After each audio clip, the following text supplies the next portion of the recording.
बिस्मिल्लाहिर्रहमानिर्रहीम अस्सलाम वालेकुम नाज़रीन, आप यूट्यूब और फेसबुक चैनल देख रहे हैं। मैं राना उज़ैर हूँ। नाज़रीन इकराम, इमरान खान के सियासी ज़िंदगी के आखिरी आवर्स जो हैं वो ख़तरनाक मरहले में दाखिल हो चुके हैं और इस्टेब्लिशमेंट ने लगता यूँ है कि जनाब आग से खेलने का फ़ैसला कर लिया है और इमरान खान को हर सूरत रास्ते से हटाना है, जो कि रजीम चेंज ऑपरेशन का आखिरी मरहला है। तो उसके ऊपर बाकायदा तौर पर काम शुरू कर दिया गया और इमरान खान को इलेक्शन की दौड़ से निकालने की नाकाम कोशिश, तो सबके अंदर अब गेम हाथ से निकलती चली जा रही है और 6 दिन का अल्टीमेटम, 6 दिन का काउंटडाउन जो है वो पाकिस्तान की सियासत में आज से शुरू हो चुका है। कल इमरान खान साहब को नाअहल किया गया इलेक्शन कमीशन ऑफ पाकिस्तान की जानिब से, पूरी कौम सड़कों पर निकल आई और पूरी कौम ने रात गए जिस तरह से अपनी अदालत खुद लगा ली। तो अब जो खबर सामने आ रही है कि इमरान खान के सब्र का पैमाना जो है वो लबरेज हो चुका है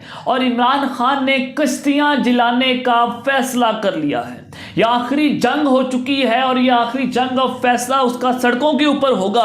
और आज जो इमरान खान साहब ने सबसे बड़ी बात की और जो वो हो चुका है, जिसका डर और जिसका खदशा जाहिर किया जा रहा था कि जनरल बाजवा पाकिस्तान की खुफिया एजेंसीज को जो हैं आज उनको कटोरे में लाकर खड़ा कर दिया गया कि ये मुल्क के असल दुश्मन हैं। ये बड़ी इंपॉर्टेंट स्टेटमेंट है जिसने इस वक्त पूरे GHQ में, रावलपिंडी में आग लगा के रख दी है। इस हवाले से बड़ी एक्सक्लूसिव डिटेल्स हैं, वो मैंने आपके सामने रखनी है कि इमरान खान साहब अब करने क्या जा रहे हैं और जनरल बाजवा जो हैं उनके हवाले से अब ऐसा इंकशाफ जो खान साहब ने कर दिया है जिसने इस वक्त तबले जंग बजा के रख दिया है। तो इस हवाले से तमाम तफसीलात मैंने आपके सामने रखनी है कि GHQ में चल क्या रहा है और जनरल बाजवा ये आखिरी बॉल को कैसे प्ले करेंगे। और दूसरी खबर पर जो आज हमने बात करनी है कि जनरल बाजवा भी तोशा खाना केस में रंगे हाथों पकड़े गए हैं और तोशा खाना का केस, बेल्जियम की जो प्रॉपर्टीज हैं उसके बाद एक नया केस सामने आ चुका है। उस हवाले से भी एक्सक्लूसिव डिटेल्स मैंने आपके सामने रखनी है। लेकिन अगर आपने चैनल को सब्सक्राइब नहीं किया है, चैनल को लाजमी सब्सक्राइब करें, बेल आइकन को दबा दें, आने वाली तमाम तरह अपडेट्स आपकी खिदमत में बर वक्त पेश होती रहे। नाज़रीन इकराम, कल इमरान खान का जो तोशा खाना रेफरेंस केस था वो जनाब सामने आया और बड़ी जल्दबाजी में वो फैसला सुनाया गया जो अभी तक जिसका तहरीरी फैसला जो है वो पूरी कौम के सामने नहीं आ पाया। तो उससे वाज़ेह होता है कि एक दस्तखत नहीं हो रहे, लड़ाइयाँ सामने आ रही हैं और 3 मेंबर इलेक्शन कमीशन ने वो बताया और कि इमरान खान साहब तक इंफॉर्मेशन दी कि हमें नामालूम अफराद ने डराया और धमकाया था कि जनाब आपने हर सूरत इमरान खान को नाअहल करवाना है, इसके खिलाफ फैसला देना है वरना संगीन नताइज की धमकियाँ हमें दी जा रही थी। तो उन 3 लोगों ने ये इंफॉर्मेशन इमरान खान तक पहुँचा दी थी कि जनाब हम आपको नाअहल नहीं कर रहे बल्कि आपको एक डरा धमका कर हमें आपसे नाअहल करवाया जा रहा है। तो इस वक्त तोशा खाना रेफरेंस का केस का जो तहरीरी फैसला है वो तो सामने नहीं आ पा रहा, जिस पर बहुत सारे फ्लॉज भी हैं। इमरान खान को नाअहल करने का फैसला किया गया लेकिन बाद में पता चला कि जनाब इलेक्शन कमीशन ऑफ पाकिस्तान अदालत नहीं है, वो इस तरह के फैसले नहीं कर सकता। तो ये उल्टी कुल्हाड़ी उनके पांव पर चल गई। रजीम चेंज ऑपरेशन के बाद अब तक जो सबसे ज़्यादा नुकसान हुआ है वो एक इदारे को हुआ है, वो है फौज पाकिस्तान, जिससे पूरी कौम जो है वो बहुत ज़्यादा प्यार करती है, पूरी कौम इनकी रिस्पेक्ट करती है, इनकी इज्जत करती है। लेकिन रजीम चेंज ऑपरेशन के बाद एक शख्स है जिसकी अना ने इस पूरे मुल्क को तबाह बर्बाद करके रख दिया। उस एक शख्स की ताकत ने, वो जो ताकत के नशे में धुत था, उसने पाकिस्तान की मशहद को तबाह किया और जिनको वो चोर डाकू कहता था और जिनको वो उनके बारे में हमें बताया करता था कि जनाब वो लोग तो चोर हैं, डाकू हैं, उन्होंने पूरे पाकिस्तान की मशहद को तबाह कर दिया है, आप इनके खिलाफ वीडियोस बनाएं, ये रिकॉर्ड है वो रिकॉर्ड है। तो उनको जनाब पूरी डील के तहत पाकिस्तान में उससे ताकत के नशे में आकर बुग़्ज़े इमरान में, इमरान खान की नफरत में उनको पाकिस्तान पर मुसल्लत किया। और आज आपने पूरी पाकिस्तान का हाल देख लिया कि कोई दुनिया हमारी इज्जत नहीं करती, पाकिस्तान की मशहद दिवालिया हो गई है और हमारा इंपॉर्टेंट वज़ीर-ए-आज़म जो है वो जगह जगह आपको भीख मांगता हुआ नजर आ रहा है। तो रजीम चेंज ऑपरेशन के बाद इस्टेब्लिशमेंट का किरदार भी पूरी पाकिस्तानी कौम के सामने बेनकाब हुआ। इमरान खान ने इस पूरे निज़ाम को नंगा करके रख दिया। तो जस्टिस काजी फाइज ईसा जो कि अपकमिंग, जिनको कहा जा रहा है वो चीफ जस्टिस ऑफ पाकिस्तान हो सकते हैं, जस्टिस उमर अता बंदियाल साहब के पास, तो ऑनरेबल जज ने एक बहुत बड़ा बयान दिया, बहुत बड़ी स्टेटमेंट दी। उन्होंने कहा कि जजेस और जनरलों के नाम लेकर अब तनकीद करनी चाहिए।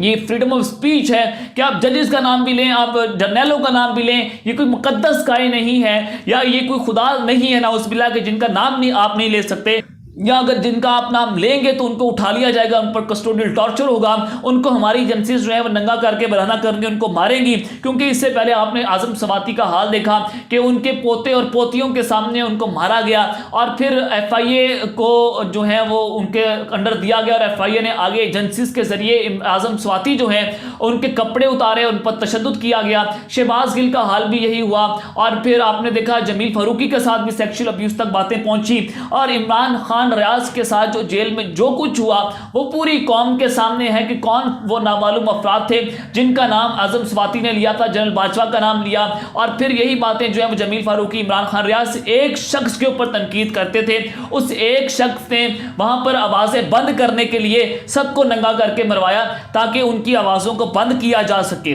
क्या ऐसे इदारों की इज्जत बनती है या लोग इदारों से नफरत करेंगे? तो इस सब के अंदर नाज़रीन किराम ये खबर आप स्क्रीन के ऊपर देखें, एक और चांद चढ़ा दिया गया है पाकिस्तान के इदारों की जानिब से कि इस्लामाबाद पुलिस का मैंने साले मोहम्मद खान के साथ इंतहाई तज़हीक अमेज़ बर्ताव। इस्लामाबाद पुलिस ने PTI रुकने असम्बली साले मोहम्मद खान के गले में तख्ती डालकर तस्वीर बना ली और उनके गले में तख्ती है और फिर FIA ने जिस केस में उनको पकड़ा है और तज़हीक अमेज़ रवैया अपनाया गया कि जैसे एक बहुत बड़ा दहशतगर्द है, ये MNA है मुल्क का, आप इसके साथ दहशतगर्दों वाला रवैया अपना रहे हैं, किसके कहने पर अपना रहे हैं? कि जरा आप स्क्रीन के ऊपर ये खबर, ये तस्वीर देखें और इसको बहुत सारे सहाफ़ी रिपोर्ट भी कर रहे हैं कि जब साले मोहम्मद को कल इस्लामाबाद से गिरफ्तार किया गया तो वहां पर ये नामालूम अफराद देखा गया था जो इशारे कर रहा था, जो बता रहा था। तो ये नामालूम अफराद कौन है, इसका किस इदारे से ताल्लुक है, ये वहां पर क्या कर रहा था, ये वहां पर कौन सी सहूलतकारी कर रहा था, आप इसको बेहतर तौर पर जानते हैं, मैं उसका नाम नहीं लेना चाहता।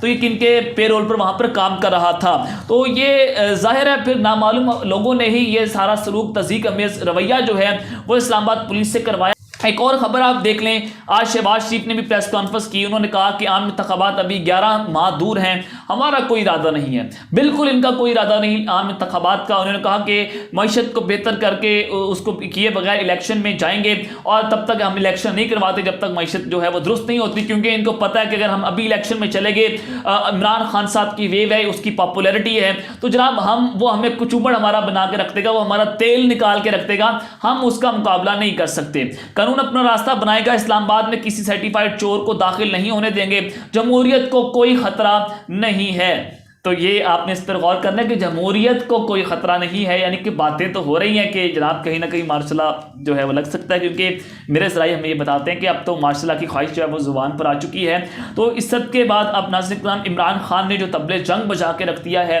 जनरल बाजवा और खुफिया एजेंसी को जिस तरह से कटहरे में लाया गया है कि ये मुल्क के असल दुश्मन हैं। आज इमरान खान साहब ने आजम सवाती के साथ बैठकर जो प्रेस कॉन्फ्रेंस की, जिसके बारे में आजम सवाती ने कहा था कि मैं एक एक लोगों का नाम लूंगा, मैं इमरान खान के साथ बैठकर प्रेस कॉन्फ्रेंस करूंगा और बताऊंगा कि किसने कहां पर मुझे कितने घंटे तक तशद्दुद का निशाना बनाया है, और इससे अच्छा ये लोग मुझे गोली मार देते, लेकिन वो काम ना करते जो मेरे साथ हुआ है। तो आजम सवाती साहब की सबसे पहले बात करता हूं कि उन्होंने इमरान खान के साथ जो आज प्रेस कॉन्फ्रेंस की, उन्होंने कहा कि हमारी अदलिया ने इसके ऊपर सुमोटो नोटिस क्यों नहीं लिया। मुझे इसके ऊपर बहुत ज़्यादा अफसोस है कि मैं खुद वकील हूँ, मैं 16 साल से सेनेटर हूँ, मैं मुख्तलिफ कमेटीज़ को चेयर कर चुका हूँ, मैं जनाब सुप्रीम कोर्ट के जजेस और दीगर उनका मैं हेड हूँ। तो जनाब क्यों अदालत ने इसके ऊपर सुमोटो नोटिस नहीं लिया कि जिन्होंने कस्टोडियल टॉर्चर किया, जिन्होंने मुझे तशद्दुद का निशाना बनाया, 2 घंटे तक मेरे साथ ये तशद्दुद करते रहे और फिर मेरे कपड़े उतारे गए। उन्होंने कहा कि मैं चीफ जस्टिस, मैं आपको बताना चाहता हूं कि कल भी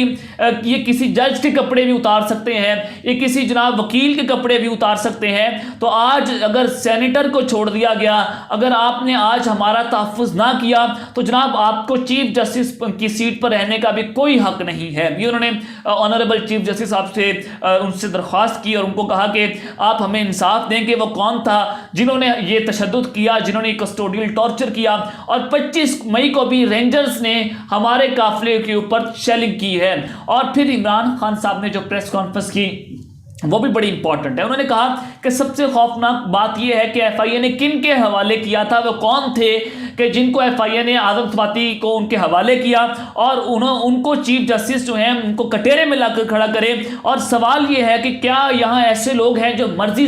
अपनी मर्जी से पाकिस्तान में बदमाशी करते हैं, जो उनका दिल करता है वो करते हैं, वो कानून से बालातर हैं, उन्होंने मुल्क को बनाना रिपब्लिक बना लिया है।